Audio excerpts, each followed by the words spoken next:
नमस्कार मु संजय कुमार माइती ओडिशार समस्त युवबंधु कृषक बंधु एवं कृषि प्रति आग्रह रखुवा समस्त आग्रही दर्शक मानू यही चैनल स्वागत जनाऊँ। संचिता संयुक्त आग्रो भेंचर यूट्यूब चैनल एक नूतन यूट्यूब चैनल अटे एवं यह हेउची यार प्रथम वीडियो। यही वीडियो माध्यम रे आपण को जनइबी भारत किंबा ओडिशार वर्तमान कृषिर महत्व कौन, मु किए, आपण को कौन शिखाई पारिबी एवं यही चैनल रो मूल उद्देश्य कौन अटे।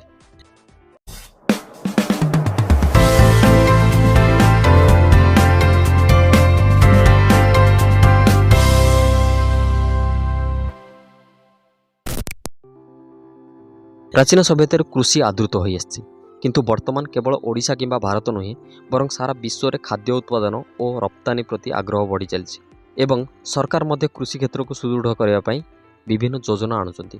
किंतु अन्य पक्षरे शिक्षा व्यवस्था और चाकरी न पाई बेकारी समस्या जो अवस्था पहुंची से कथा न कहवा आउरी भल।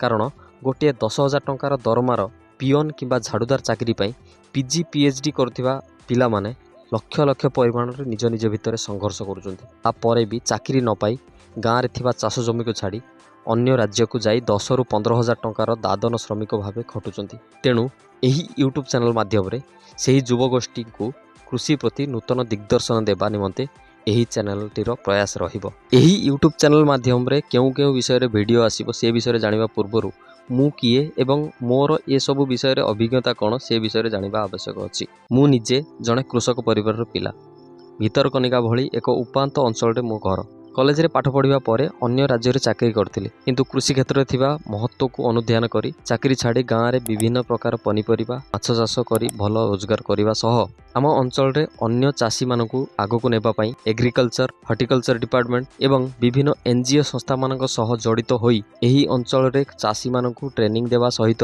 विभिन्न सरकारी और एनजीओ प्रोग्राम गुड़िक सह मु ओतप्रोत भाव रे जड़ित।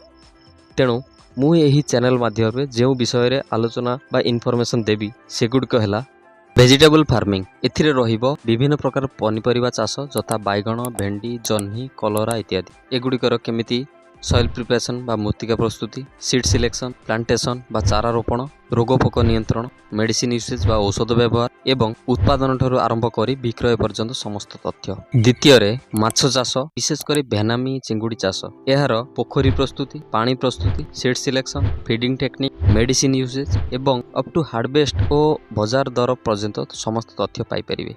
तृतीय रे ओडिशा एवं भारत सरकार कृषि एवं कृषक प्रति थिबा समस्त योजना केमिति अप्लाई करिवे केउठी करिवे ओ केते सब्सिडी पाइबे यही समस्त तथ्य मते पाइबे। चतुर्थ रे हाईटेक फार्मिंग तथा hydroponic aeroponic biofloc poly house इत्यादि विषय रे समस्त तथ्य पाइबे। एवं 5 रे आम अंचल रे तथा अन्यान्य अंचल रे थिबा समस्त सफल कृषक कृषि पद्धति एवं यूथ एंटरप्रेन्योर विषय रे मध्य समस्त तथ्य पाइबे। एणु आमे समस्ते मिसी ओडिशा सरकार और भारत सरकार स्वप्न को साकार करिबा भारत को स्वावलंबी बनैबा एवं भारत समेत विदेश को आमे खाद्य रप्तानी करिबा। भारतर अनएम्प्लॉयमेंट मानकु जो माने चाकरी न पाई बेकार हेउचंती से माने भलो 2 पैसा रोजगार करी सेमानकर परिवार गुजराण मेंटेइबे एही लक्ष्य रे एही यूट्यूब चैनल टी को आपण माने सहयोग करंतु। तेणु आपण मानकु अनुरोध एही संचिता संयुक्ता यूट्यूब चैनल रे आगामी वीडियो गुडी को देखिबा पई एही चैनल टी को सब्सक्राइब करंतु एही वीडियो टी को लाइक करंतु एवं आगो को बहुत इनफॉरमेशन सहित आसीबा वीडियो गुडी को आपण माने लाइक शेयर